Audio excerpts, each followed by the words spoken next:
Hello and welcome to another Forza Motorsport 7 video. Now this is the Polaris RZR. It is mainly meant for off-road buggy and it only has 110 horsepower, and here it is going around our test track setting a lap. Now because it only has 110 horsepower and is E-Class, you can't really expect it to be the quickest vehicle in the world or indeed in the game. So that got me thinking, how fast could I exactly make this little buggy go? So I went to the upgrade shop and here is what happened.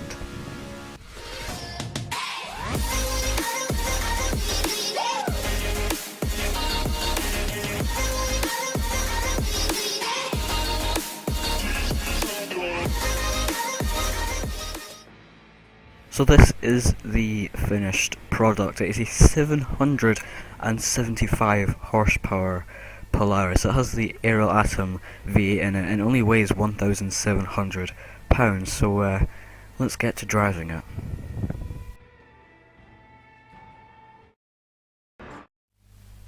So here we are at Yas Marina for the first ever test drive of my 775 horsepower Polaris. So here we go.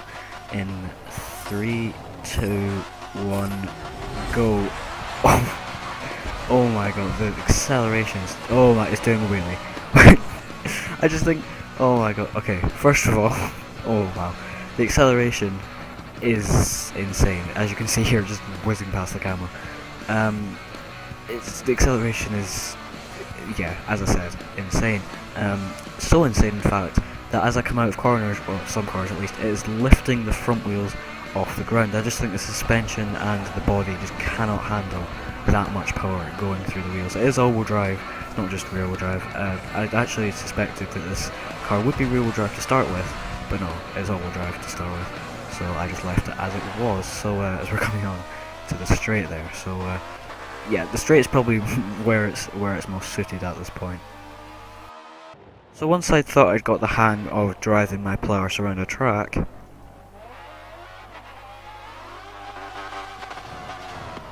I moved on to the next test.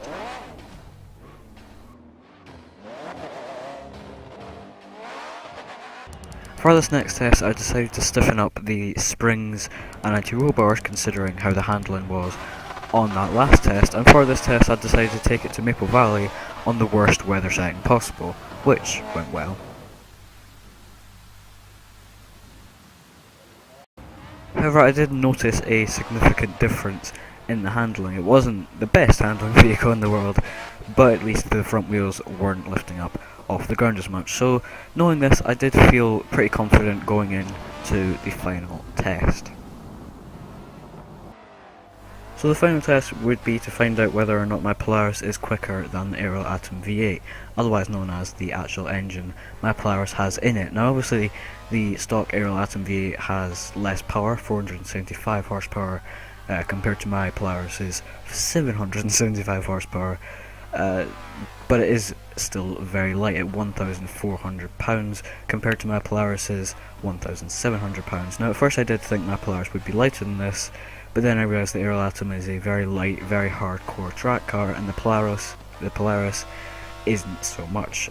So coming up to the twisty sections, the Aerial Atom is just such a nice car to drive. Even if you get it sideways like I did a bit there, it just dances through nice and controlled, and yeah, it's just so nice and controlled. I apologise for repeating myself there. Coming up to the final corner now, all four wheels on the ground, no wheeling coming through there, nice and planted through there. I'm guessing that's partly because of the massive wing on the back. Look at that. But yeah, that's the Aerial Atom V8 across the line.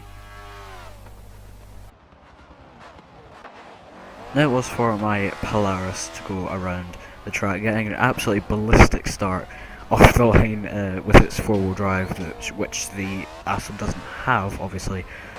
I think the Polaris would be quicker than the Atom in a straight line, at least this one would, as it's just sliding through that corner. You can see how much I'm having to turn the wheel. I'm actually, for all these lap times, I'm using my my wheel, not my controller, because I just find it nicer to do that. And it keeps it fair as well. So yeah, I'm turning my wheel more than the controller would usually allow me to with this, so it's still easier to drive with the wheel. So coming up to the twistier sections, getting a little bit sideways, and also the front wheel's off the ground. You can sort of see it bouncing. I think it's because I stiffened the suspension and the springs a little bit too much, so if it gets sort of off the ground and, you know, messed up, then it just bounces. It doesn't do a wheelie or anything, like roll or anything like that. It just bounces off the tarmac as it is speeding towards the finish line now at many miles an hour. Yeah, that is the Polaris across the line.